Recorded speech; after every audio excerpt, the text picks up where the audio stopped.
Mr. Ruskin notices the absence of a quorum. Will the sergeants please contact the absent members? Prepare the chamber for session. Clerk, please call the roll. Adams, Amiano, Anderson, Arambula, Bell, Bill Berryhill, Tom Berryhill, Blakesley, Block, Blumenfield, Bradford, Brownlee, Buchanan, Caballero, Calderon, Carter, Chesbro, Conway, Cook, Cotto, Davis, De La Torre, De Leon, DeVore, Emerson, Ing, Evans, Fior, Fletcher, Fong, Fuentes, Fuller, Furutani, Gaines, Galgiani, Garrick, Gilmore, Hagman, Hall, Harkey, Hayashi, Hernandez, Hill, Huber, Huffman, Jeffries, Jones, Knight, Liu, Logue, Lowenthal, Ma, Mendoza, Miller, Monning,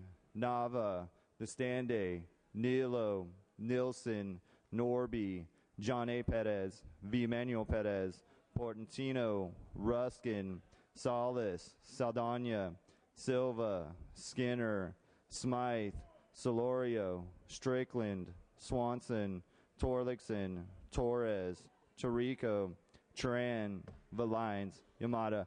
Madam Speaker.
Members, a quorum is present.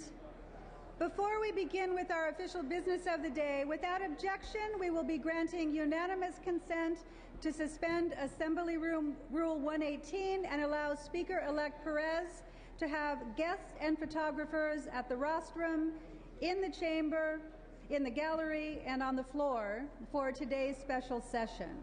So without objection, that will be allowed.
Members and guests, please take your seats.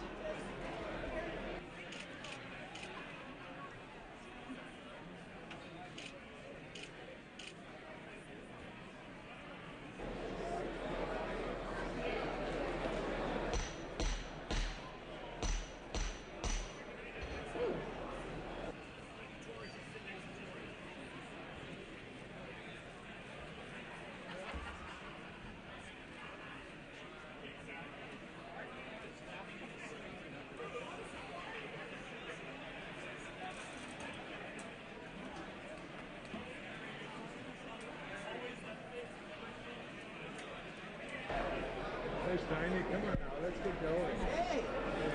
Hi, Governor. Members, guests, visitors, please take your seats.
We ask our guests and visitors in the rear of the chamber and in the gallery to please stand for the afternoon's prayer. Our guest chaplain today is the Very Reverend Monsignor John Moretta. Monsignor Moretta is the pastor of the Roman Catholic Church of the Resurrection in Boyle Heights, East Los Angeles. Monsignor Moretta, I ask you to step forward to the rostrum and lead us in prayer.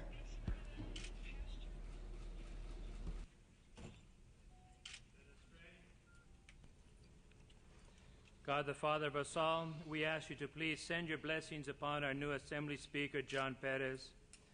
Father, you're the source of all wisdom and love and understanding. Pour out these gifts upon John and all his colleagues who are gathered with him today. The decisions made from this place will affect millions of people, especially those who are in need. Let him remember his roots. Let him remember that he is his people's representative. And finally, Lord, keep all evil away from him as he seeks to do your will. We pray, amen. Today we are joined by members of the Governor's and the Adjutant General's own Color Guard from the California National Guard. Please remain standing. The Color Guard will please present the colors.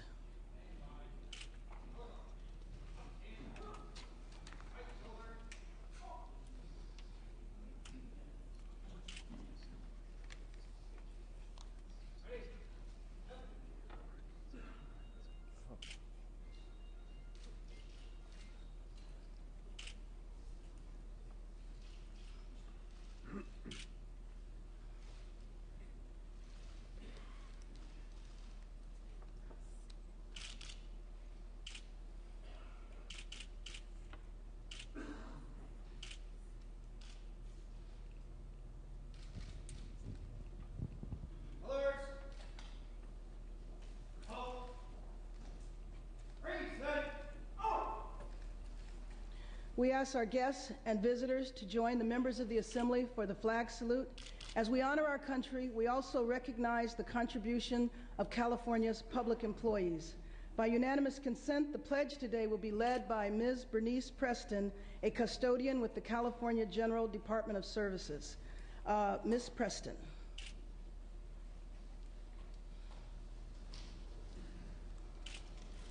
I pledge allegiance to the flag of the United States of America and to the republic which it stands, one nation, under God, indivisible, with liberty and justice for all.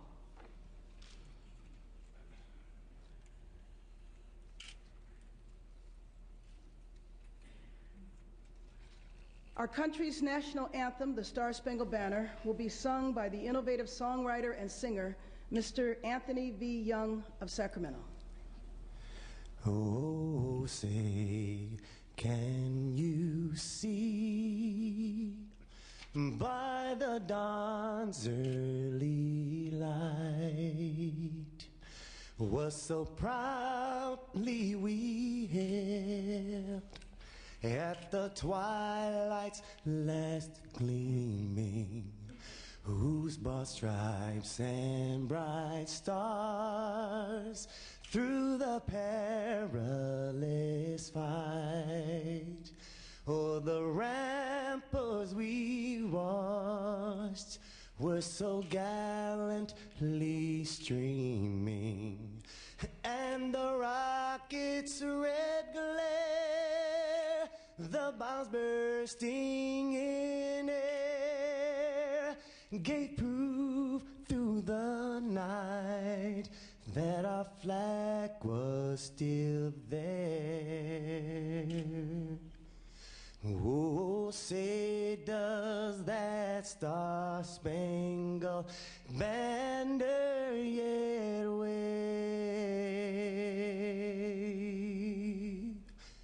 o'er the land of the free and the home of the brave?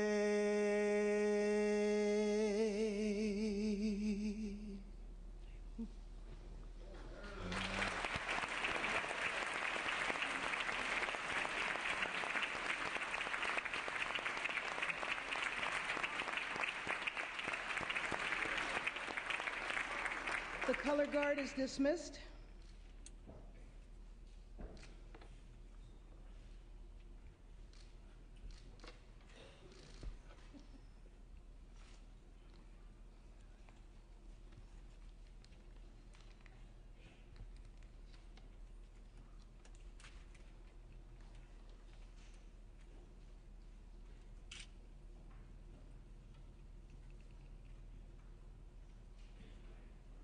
You may be seated.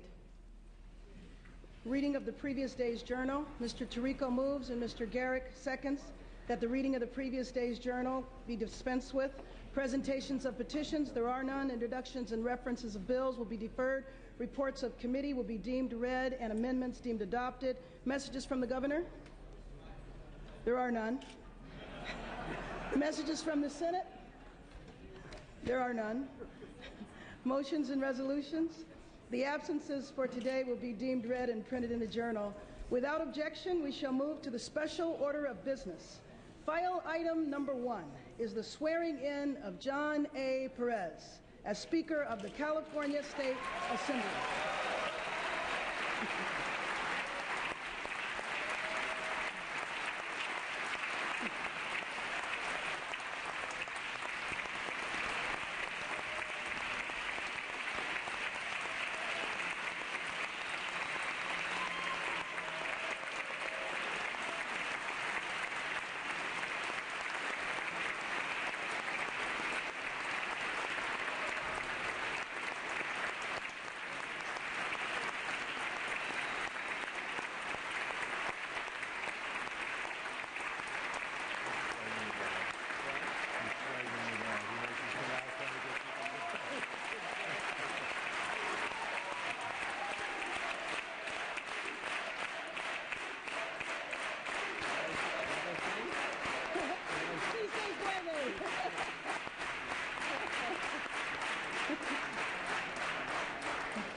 pleasure to introduce special guests who are present today for this historic occasion. The Governor of California, the Honorable Arnold Schwarzenegger.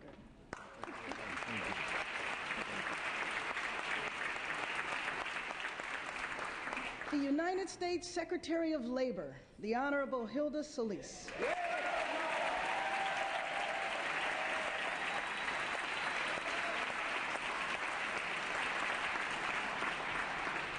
The Secretary of State, the Honorable Deborah Bowen.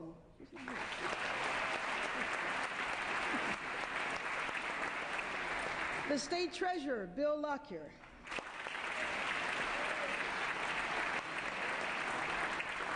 The Superintendent of Public Instruction, Honorable Jack O'Connell.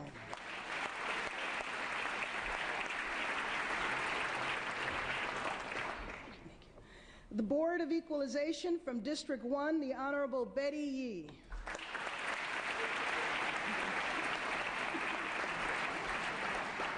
From District 4, the Honorable Jerome Horton.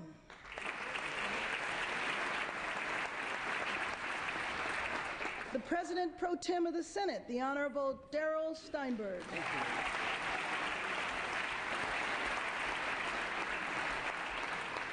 And we have with us today several former Assembly speakers who have served this House with distinction. They are the number one speaker, Honorable Willie Brown.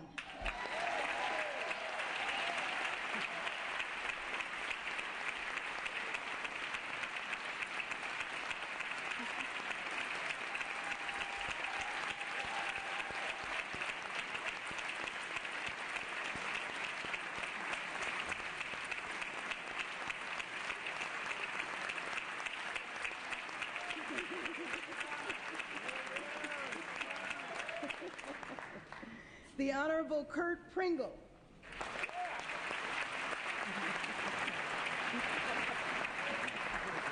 The Honorable Cruz Bustamante.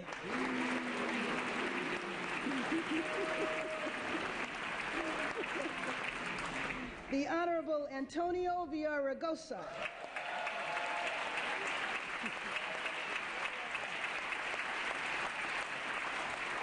The Honorable Robert Hertzberg.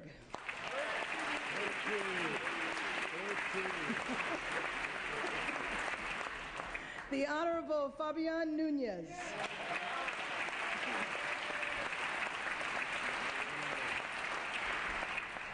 I also want to welcome former Democratic leader Richard Katz.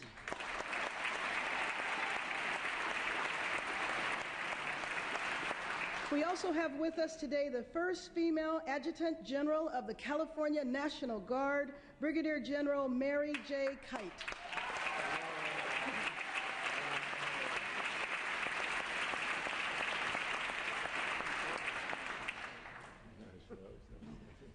The former President of the Senate, the Honorable John Burton.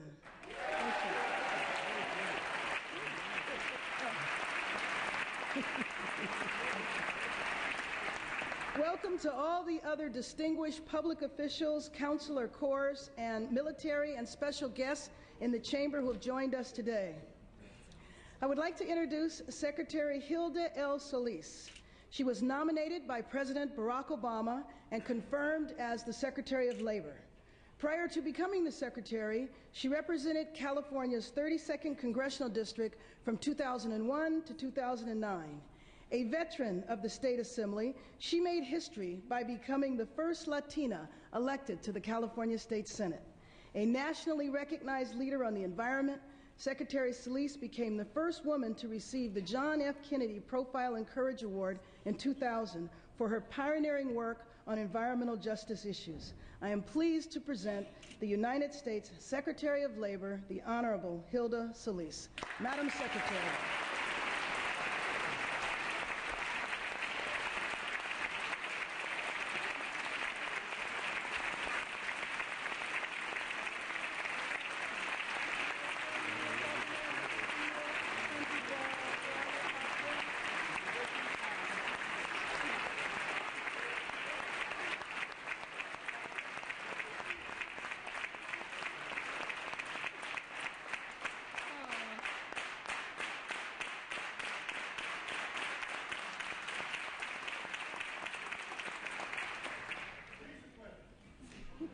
Thank you, Madam Assemblywoman and Speaker Karen Bass, for that lovely introduction. I want to commend you especially on your leadership, your determination, and your commitment to all of the people of the great state of California. As the first African American woman and the first Democratic woman to serve as Speaker of the California Assembly, you served during very difficult economic times. But despite this, you worked to pass legislation helping California receive federal funding to extend the unemployment insurance benefits, helping unemployed Californians retain access to employer-sponsored health care, and you helped to jumpstart infrastructure projects to create good-paying jobs in the state of California. Thank you so much for your support of our state.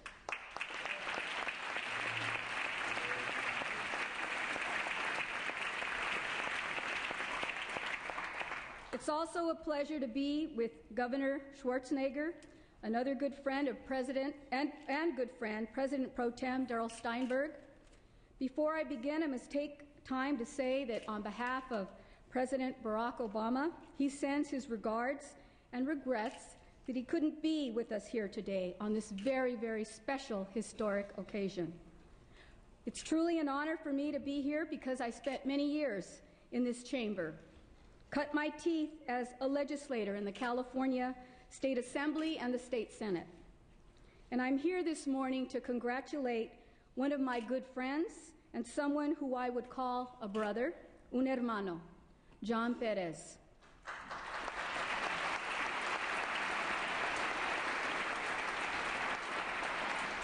John and I have been friends for many, many years and have been through so many legislative and political battles together. And I think that we even have the scars to prove it. John is genuine. He is a person that is honest. He is someone that fights for those in our communities who do not have a voice. John would be the first person to say that he was taught these principles by his parents, who taught him the value of hard work, community service, and social justice.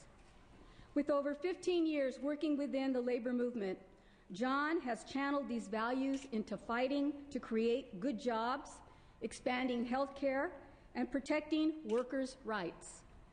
Knowing that opportunity and a path to success are not always easy to find, John has worked tirelessly to create jobs for local residents. He helped lead the effort to mandate a local hire agreement requiring 30% of all major construction jobs to be dedicated to local residents and those in need, providing those individuals with valuable experience and training in skilled professions. He also played a leading role in the increase in the California minimum wage, something I think I know a little bit about. Having worked both in housing projects and with immigrants on job sites to improve wages, health care, and benefits, John also has a deep, deep understanding of the daily struggles that so many working families endure just to survive.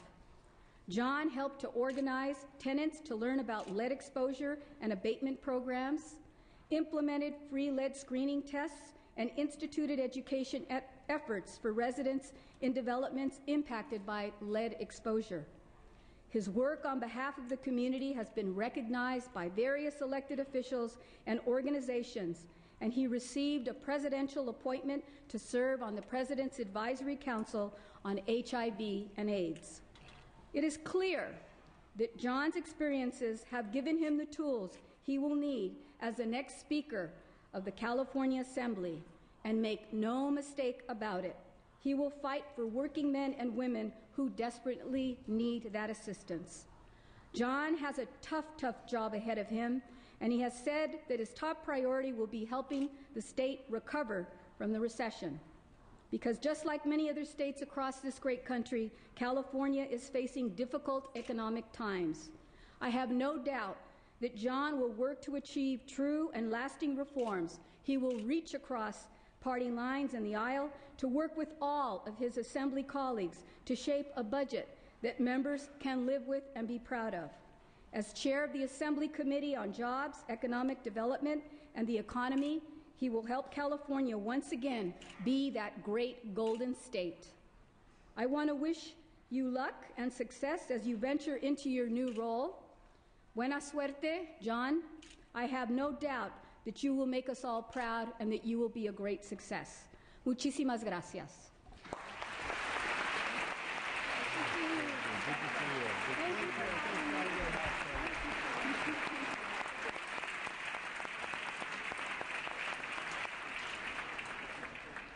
Speaker-elect Perez invited special guests for a musical performance. The Gay Men's Choir of Los Angeles is one of the country's largest choral ensembles. The chorus was born out of the emergence of the late 1970s gay civil rights movement, and its members are committed to advancing social change through their music. The executive director of the chorus is Howell Sims. They will perform a medley of God Bless America and America the Beautiful for their first song. Their second selection is Brand New Day from the Broadway production The Wiz.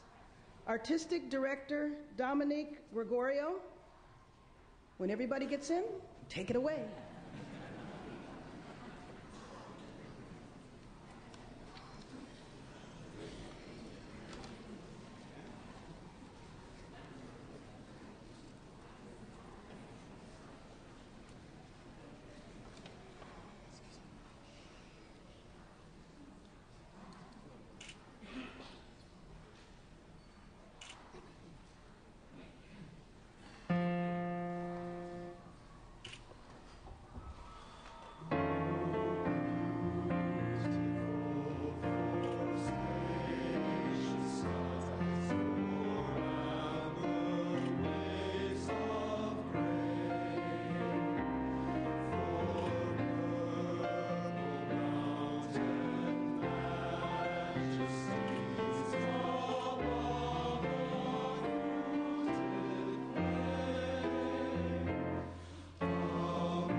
was wonderful. It really was. Members and guests, we will now hear remarks from selected Assembly members. Assembly Member Fiona Ma.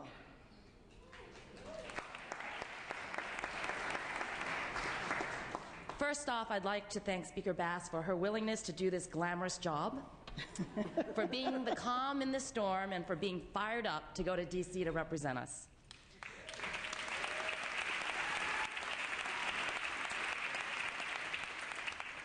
I first became interested in politics in 1994 and applied for a job with a man who asked me why I wanted to work with him.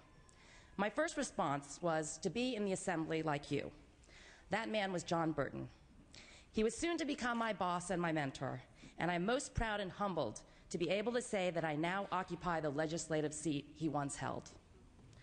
Although I didn't pick up John's fondness for four-letter words, I am going to give him this cuss jar after session. I have grown to understand why he loves Sacramento and this institution. This is a very special place. It demands respect and works well when there is institutional memory and continuity.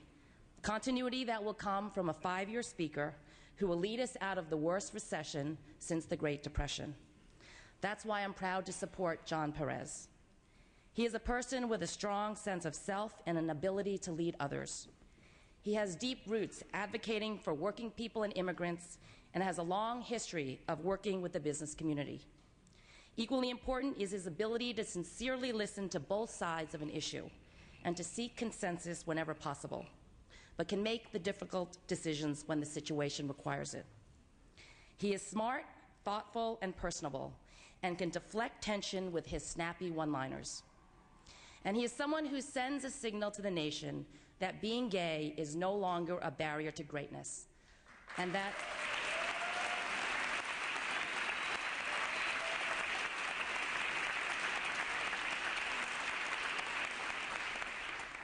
in California, we believe in human rights, civil rights, and equal rights. The Chinese have a saying, in crisis, there is opportunity.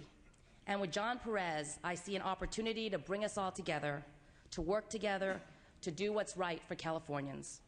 Mr. Speaker, I promise to support and defend you and to do my part to bring back civic pride by engaging our young people, our seniors, and the members of this legislature, and to help California forward and restore the dignity and respect for this institution which I have come to value and cherish. Thank you, Assemblymember Ma. Thank you. Assemblymember Swanson. Madam Speaker, I rise today with great honor and respect for this moment, the inauguration of the 68th Speaker of the California State Assembly, the Honorable John A. Perez.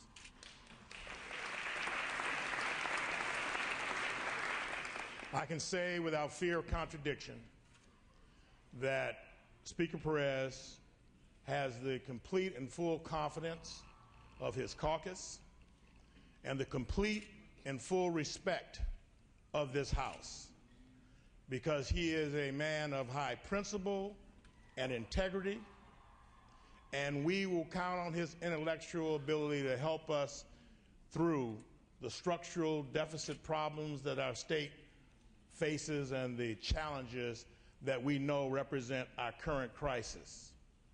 We also are encouraged that among his first statements to the people of California is that you will be first, your concerns will be first, that the budget process in this House will be respected, that the integrity of this House will be respected.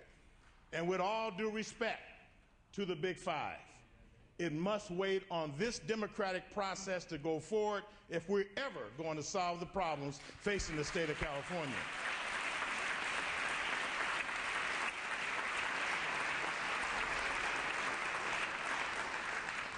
As many of you know, before Speaker Perez, he had 16 years of working with labor organizations, including his tenure as Vice President of United Food and Commercial Workers, a great organization.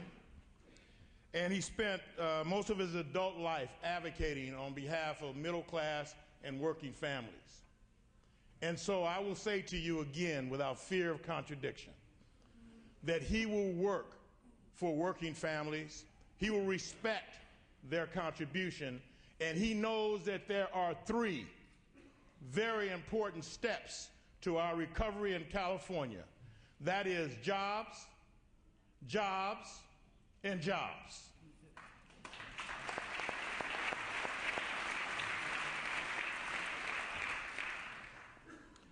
I am pleased to have been asked to make some comments. I respect our Speaker-elect's sense of humor. If you haven't heard it yet, it's quite amazing. And I respect his intelligence because he is going to be a thinking speaker that we can rely on as someone who will give his best effort. And so I stand before you proud to have been asked to offer my statement of confidence on behalf of my colleagues that California is in good hands with our new Speaker. Please join me, Speaker John A. Perez. Congratulations on your inauguration.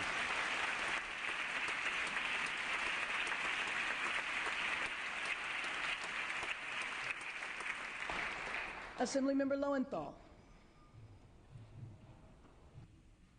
Thank you, Madam Speaker. I rise, first of all, to express gratitude and appreciation for the leadership that you have demonstrated, Speaker Bass. I want to thank you. We were fortunate to have you, and I was fortunate to have you as a mentor. And I rise to welcome and congratulate our newest Speaker, John Perez, one who continues on the path of Tikkun Olam, which in the Jewish tradition, my tradition, means repairing the world. And John, California is a good place to start. I'm really happy that this day has finally come, although I'm not surprised because John is clearly a leader of leaders. I think it takes a certain person to be elected to this office. It's a very impressive accomplishment, coming from a family of leaders and parents who you are no doubt missing today, but whose devotion to family is evident here today. Your family must have passed on words similar to Indira Gandhi's grandfather. There are two kinds of people, those who do the work and those who take the credit. Be in the first group. There's much less competition.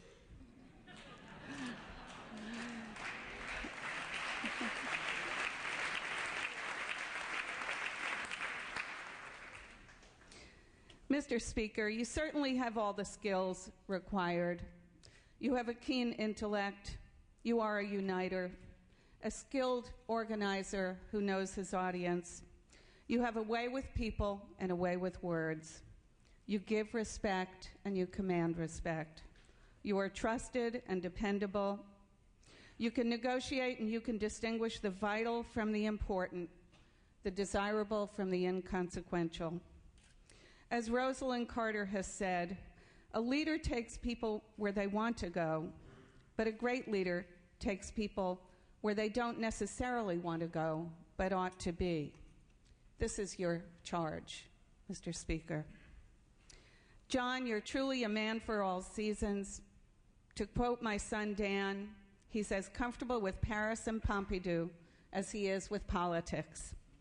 And that breadth will serve all of us well. You have everything it takes, and you had plenty of options. As we know, you could have gone to the Senate. That path was open to you, and the Senate would have been well served by your skills. But we prevailed on you. We pushed for you. You know we did. We could see your talent, and we wanted it here. We wanted it in the Speaker's office. And it took real courage on your part and real sacrifice. I believe that with all my heart, for you to say yes. I'm sure you know how hard this job will be. This is not your average celebration. This is a sober moment for this institution and for you. And we will be with you, of course. You know that. We will stand beside you and behind you. And I have no doubt that together and with your leadership, we can meet the challenges before us. You know, a lot of people think that Mazel Tov just means congratulations. And maybe it does in a way, but really, more literally, it means good luck has occurred. I think in this case, that's really apt. I do say congratulations, my friend.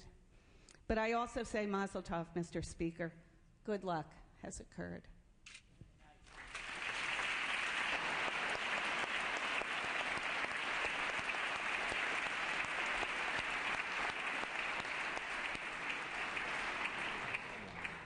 Assemblymember Fuentes. Madam Speaker, let me also add my thanks and gratitude for your service, and I'm looking very much forward to your next phase, and count me in. Thank you. Members, the dictionary defines leader in a number of ways. One definition is a person who takes the offensive. Another definition is a person who acts as a guide or shows the way. It is in this subtle distinction that the core of a true leader is found. One who takes the offensive is often seen as a powerful leader, one that can whip the followers into shape. This type of leadership may be effective in some circumstances. A leader who acts as a guide or shows the way is effective in other ways. Showing the way or guiding his or her followers may not win wars or competitions, but such a leader is invaluable in effectively leading through tough situations where much is at stake. This type of leader is often born, not made. This is the type of leader that John Perez is. John has dedicated his life to public service and has consistently assumed leadership roles. While I am confident that he possesses the ability to be the type of leader who will take the offensive when necessary, in working closely with John, I have become convinced that he is well aware of the risk of being counterproductive if trying to rule with an iron fist. I am convinced that John will not succumb to the trappings of the new role he is about to assume, but rather sees this opportunity as a calling to lead this body through some incredibly difficult times. This is why I personally found it so easy to throw my complete support and confidence behind John. We are truly in a crisis, members. Opinion leaders and many of our constituents have lost faith in us. They say California is ungovernable. Well, I completely disagree. What we need is the right type of sustained leadership to get us through these very difficult times. We need leaders to prove to the public that we can govern respectfully and effectively. We need leaders that can earn the public's trust. I know that John is that type of leader. What we need as a body is a leader who encourages candid, robust debate of issues. Our partisan debates around the state's issues can no longer afford to be predictable and unmovable. A true leader will guide those with conflicting or differing views through these debates with the true objective of finding consensus where possible and preserving the integrity of this body. Accomplishing this will at times require humility of the majority and will at times require the flexibility of the minority. John brings something else to this post that is incredibly important: longevity. John may endeavor to lead this body for up to 5 years. John will not be sidetracked by having to shift his focus or attention from anything other than leading this institution. He will be able to guide this body and state through the next very difficult years. In conclusion, members, we have begun the process of reforming this institution today by swearing in John Perez as the 68th Speaker of the California State Assembly. We have selected an individual who did not campaign for this position, but was recruited for the many reasons mentioned by the previous distinguished speakers. We have selected a leader who will take on his new responsibilities capably and with humility. I am proud and eager to call John Perez Mr. Speaker.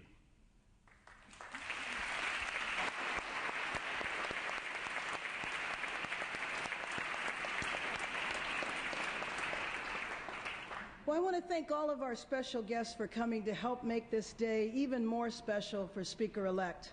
As I prepare to hand over the gavel today, another thing is clear. After almost 2 years as Speaker, I now know why Speaker Fabian Nunez looked so happy during my ceremony. Just kidding. I have been very happy and honored to have been of service to you and the people of California during these difficult times. Happy to have played a role in several important bipartisan successes. Happy and proud to be handing over the reins of this institution that I care deeply about to someone as talented and committed and prepared as John. Speaker Perez is going to be a phenomenal leader for the Assembly and for California.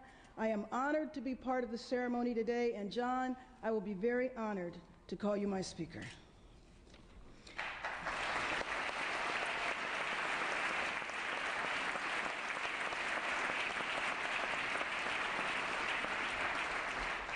Pursuant to the election of John A. Perez on January 7, 2010, for the office of Speaker, I am appointing a select committee to escort Speaker-elect Perez to the rostrum. Please retire to the rear of the chamber as your name is called. The 58th Assembly Speaker, Willie Brown.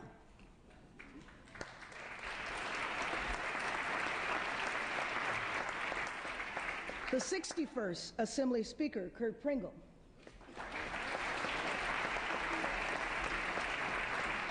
The 62nd Assembly Speaker, Cruz Bustamante. The 63rd Assembly Speaker, Antonio Villaraigosa.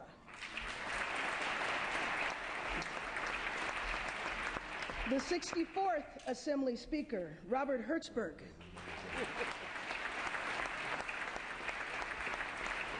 The 66th Assembly Speaker, Fabian Nunez.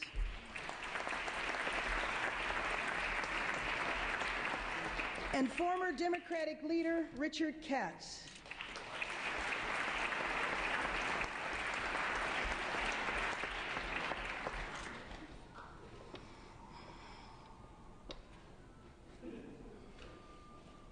Everybody ready?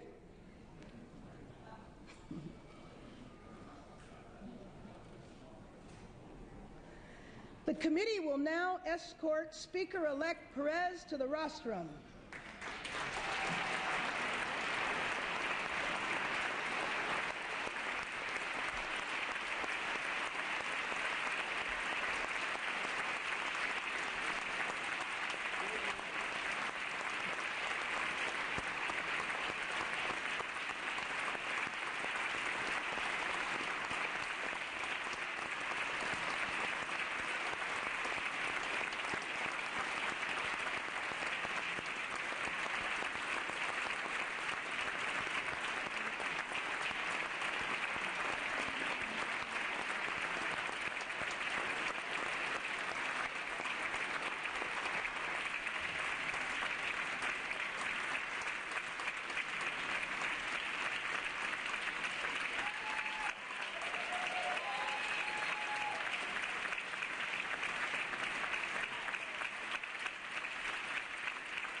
Please be seated.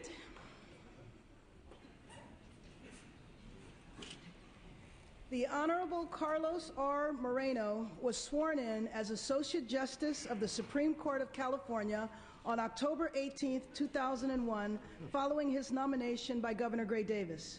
Justice Moreno will administer the oath of office to Speaker-elect Perez.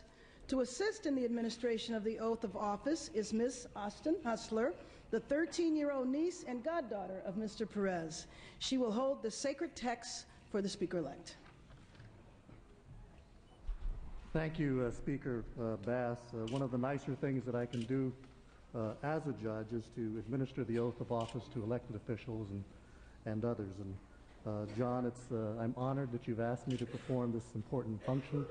It's a difficult and demanding job, but I'm certain that you're fully up to the task. Let me ask that you first raise your right hand, and this is for the office of Speaker of the Assembly, and repeat after me. I, John A. Perez, I, John A. Perez, do solemnly swear that I will support and defend the Constitution of the United States and the Constitution of the State of California the Constitution of the United States and the Constitution of the State of California against all enemies, foreign and domestic, against all enemies, foreign and domestic, that I will bear true faith and allegiance that I will bear true faith and allegiance to the Constitution of the United States and the Constitution of the State of California, to the Constitution of the United States and the Constitution of the State of California, that I take this obligation freely without any mental reservation or purpose of evasion, and that I will well and faithfully discharge the duties upon which I'm about to enter. Congratulations.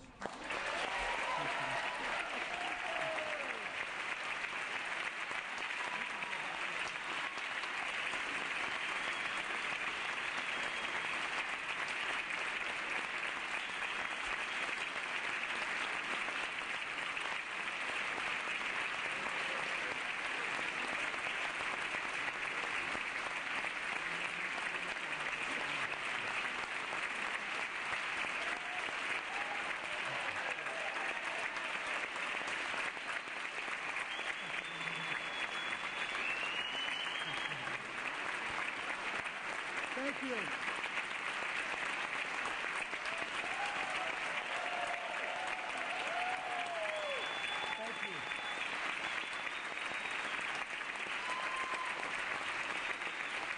Thank you.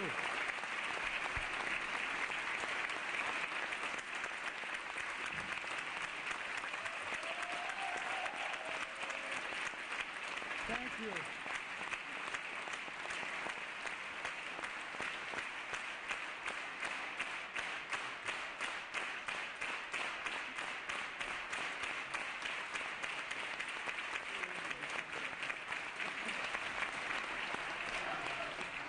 Thank you all very much.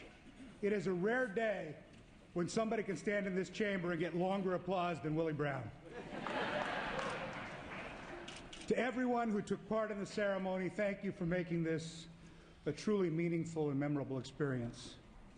Governor Schwarzenegger, though my first months as Speaker overlap with your last months as Governor, I hope we'll have the time to forge a working relationship that'll make a real difference in the lives of the people of the state of California. Constitutional officers, welcome to the People's House. I look forward to working with each of you as we do the people's business. And to the former speakers who honor us with your presence, thank you for your service, for your example, and for your wise counsel. And Justice Moreno, you can't imagine how incredibly thrilled I am to be sworn in as Speaker by someone who is such an incredible champion for justice and progress. Thank you for your service.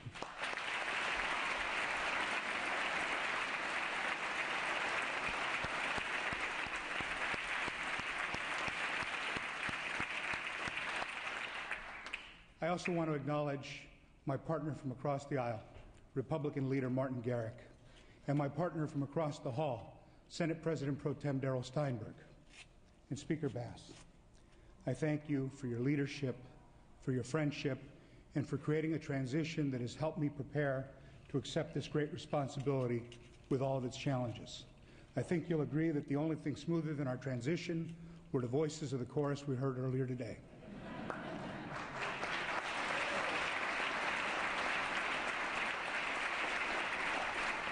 To my family and my friends and my staff who add so much to making my life memorable and meaningful every day, this moment would not have been the same without you. Above all, to you, my colleagues in the Assembly, who've placed your trust in me, it's with profound gratitude and humility that I assume this office to serve as the 68th Speaker of the California State Assembly. You know, the first time I ever walked into this chamber, I was a 16-year-old delegate from the American Legion's Boys State program. I was one of the dozens of kids you see swarming the halls every June. As a 16-year-old, I stood in awe on the floor of this magnificent chamber. I was overcome by the history of this place. where our very laws are debated and created. And it never occurred to me that I could one day stand here amongst you as a member, much less as your speaker. My first trip to the Capitol wasn't that long ago, but at that time, only a handful of Latinos had ever served in this chamber, and only one Latina had ever served in this chamber. And in the history of the state of California, there had never been an openly gay member of this body. Today, I'm still filled with awe when I stand in this chamber, but now I have more certainty about what's really possible in California, for I am but one example of those golden possibilities. Possible because of people like Ed Roybal and Phil Soto and Gloria Molina, whose leadership carved out a path for generations of Latinos to serve our state. Possible because of people like Elaine Noble and Harvey Milk and Sheila James Kuehl, who blazed a trail of pride and purpose for gay and lesbian Californians to serve our state.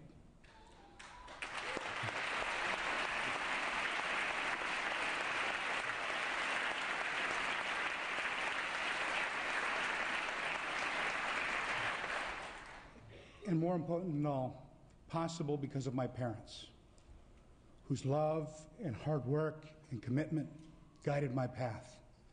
I first became politically active as a junior high school student, and a few years later in high school, I joined a fight against a proposed prison in my community.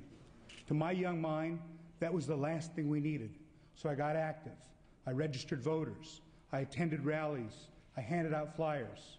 I even read my first environmental impact report.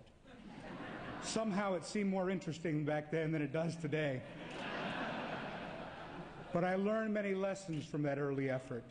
I learned the power of community, the power of organizing, and the power of perseverance. I learned from the example of a priest I didn't even know, who believed that we deserved better, and he led our community's opposition to the prison. That priest is Father John Moretta, and I'm so honored that he could join us today to deliver the invocation. Thank you, Father John.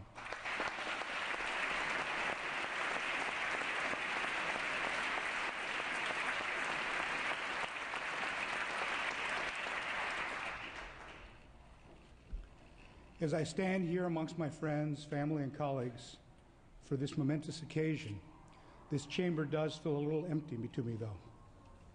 Two extraordinary people are missing, and I can't begin to tell you how keenly I feel their absence.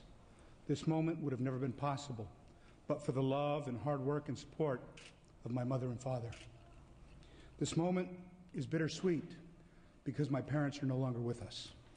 But I'm heartened by the memory that my mother was actually in this chamber once before, 12 years ago, when my cousin was sworn in as Speaker. And I remember the pride she felt that day, and I pray that again she is filled with pride as she looks down over us. Sitting in the seat that my mother occupied that day is my friend Lois Williams. Lois is that wonderful, loving mother or grandmother we hope every child has, and her presence here, and the presence of so many other special people, Shirley Roberts and Shirley Friedman and Alita Huguenin, they help fill that void left by the absence of my mother.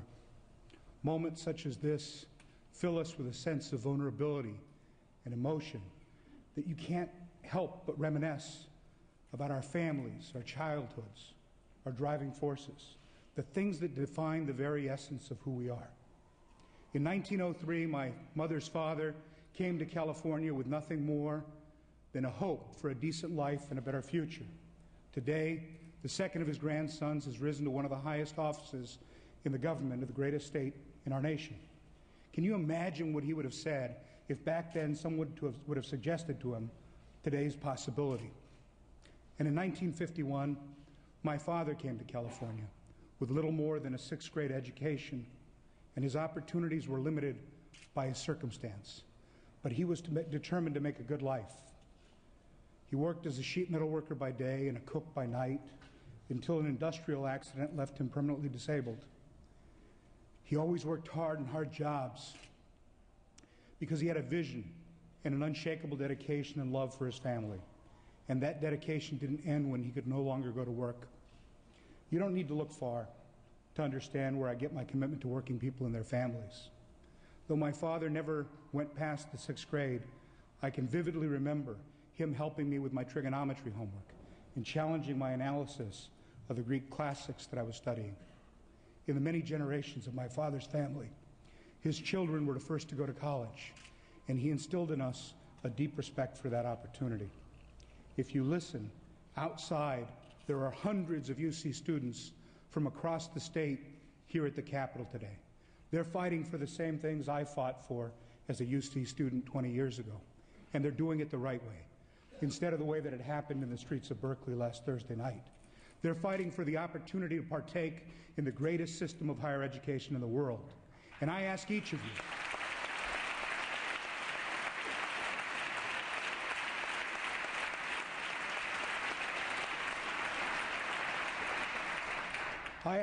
you, to join me in working to turn around an upside-down system where we demand that students pay more every semester for classes that they can't get to fulfill ever-changing requirements for their education. As Speaker, I will fight for all of California's higher education systems, the UC, the CSU, and the community colleges, because we need to restore common sense to higher education and put our students' needs first.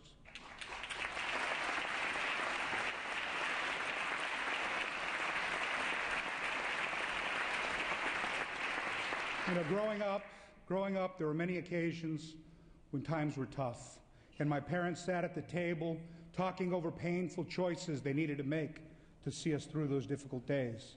My parents weren't rich with money, but our home was rich with love, encouragement, hope, and opportunity. And our California family is going through similar times right now and facing similar challenges. Helping solve this dilemma is our paramount concern right now. We don't have sufficient resources to meet all of our needs, but that cannot be an excuse to turn on each other. We must remember that our state is like a big family, and that for our family to be strong, every person must have the opportunity to succeed. Today, across our state, too many families are sitting around too many tables, making too many pointful choices. These families must be our priority. Our number one focus must be to get Californians working again.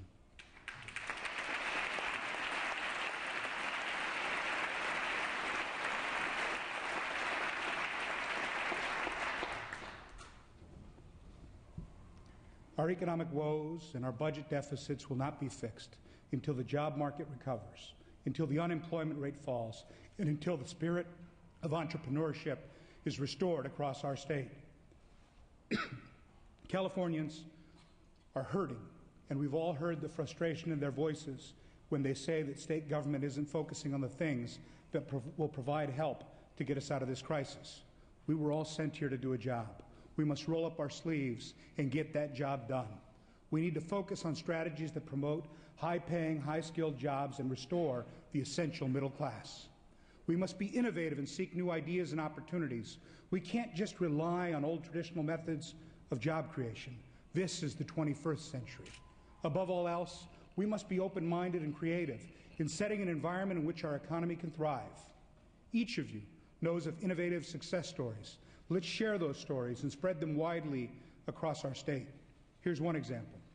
A community college in Massachusetts recently initiated a public-private partnership that allows students in their nursing and allied health programs to shorten the time spent in school by guaranteeing access to the classes they need to graduate. This is a win for the students who move into good-paying jobs sooner. It's good for the college because they can help more students enter the job market more quickly.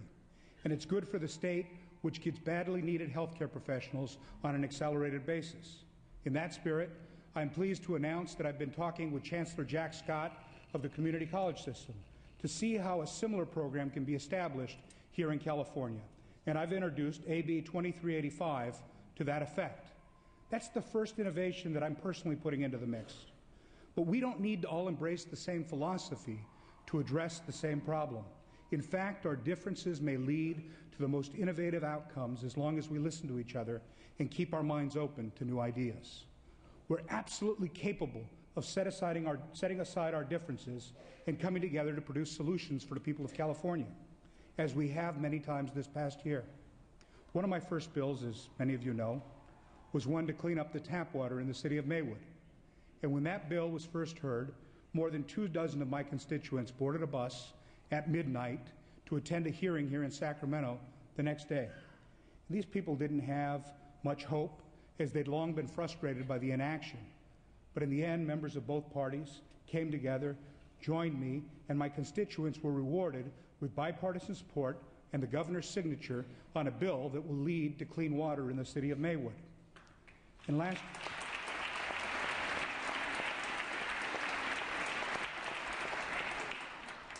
last year, during the height of the fiscal crisis, our state was forced to issue IOUs for only the second time since the Great Depression.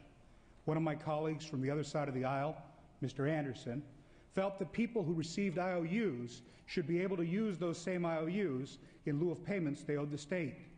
I thought that was a common sense idea and worked with Democrats and Republicans in supporting this sensible proposal. In both instances, members of this House recognized there was a problem, and we came together to support a solution without regard to which side's proposal it was.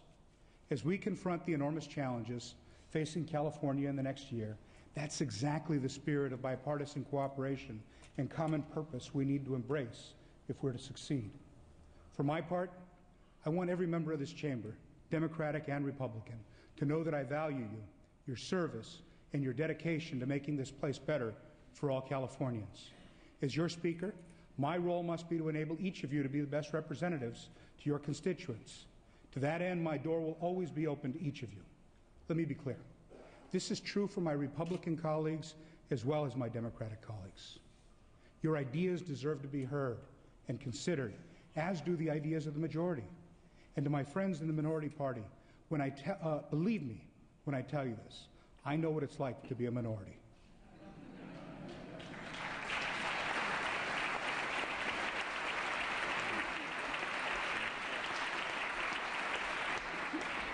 Now, in keeping with my comments and to be a full partner with all members, and because I understand that actions speak louder than words, I want you to know that when I name the new committee leadership in the next few days, I'll be appointing 2 Republicans to serve as committee chairs.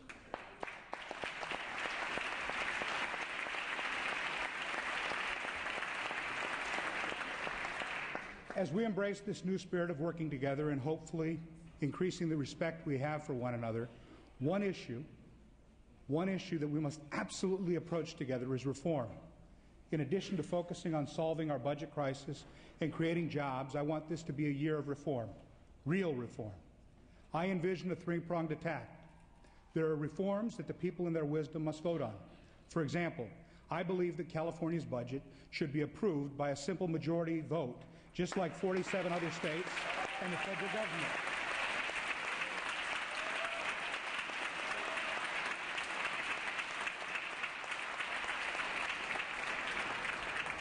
As history has shown us, time and time again, if the people lose confidence in the majority party, that party will soon find itself in the minority.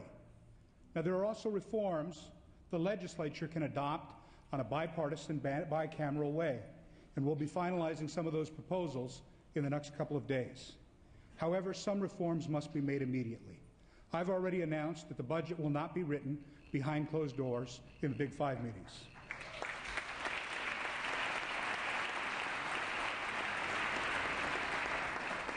A full budget committee and subcommittee process will ensure all members get to participate, and that there's time for the public to have their input and for independent review of our proposals.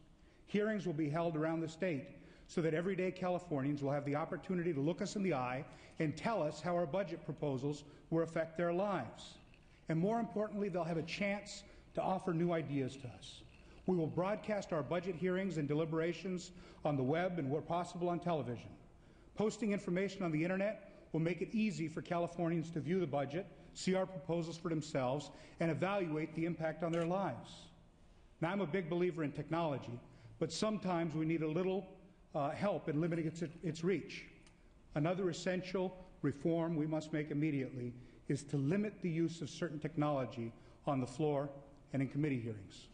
Starting today, text messages from lobbyists are banned while we're on this floor or in committee doing the people's business. California.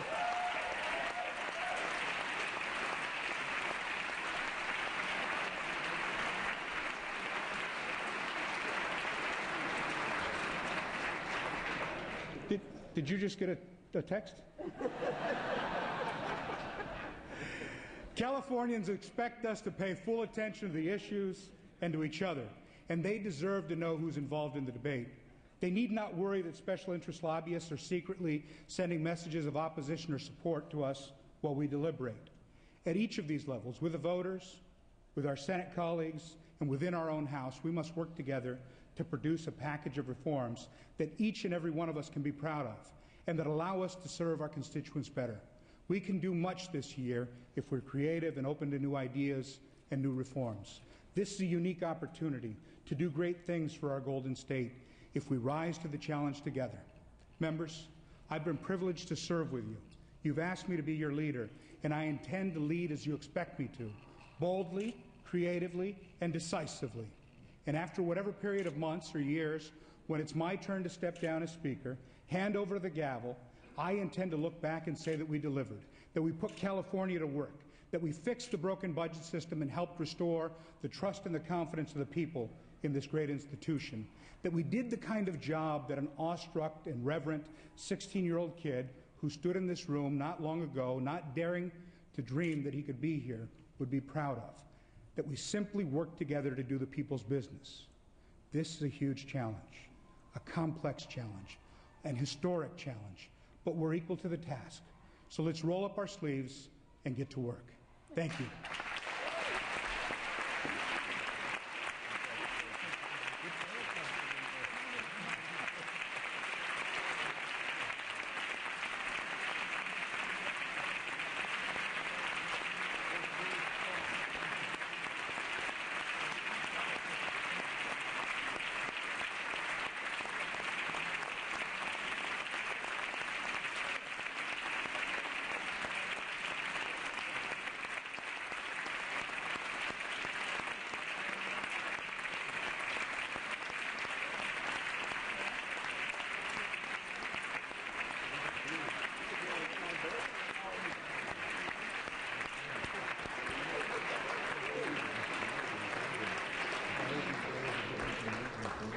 Without objection, the remarks of Speaker Perez will be printed in the Assembly Journal. All other items remaining on the file will be passed and retained. All motions shall be continued. Members, the schedule for the remainder of the week is Tuesday, March 2nd, check-in, Wednesday, check-in, Thursday, floor session at 9:30. All requests to adjourn in memory will be deemed read and printed in the Journal. I am ready to entertain a motion to adjourn. Mr. Chirico moves. Mr. Garrick seconds. We're done. We're adjourned.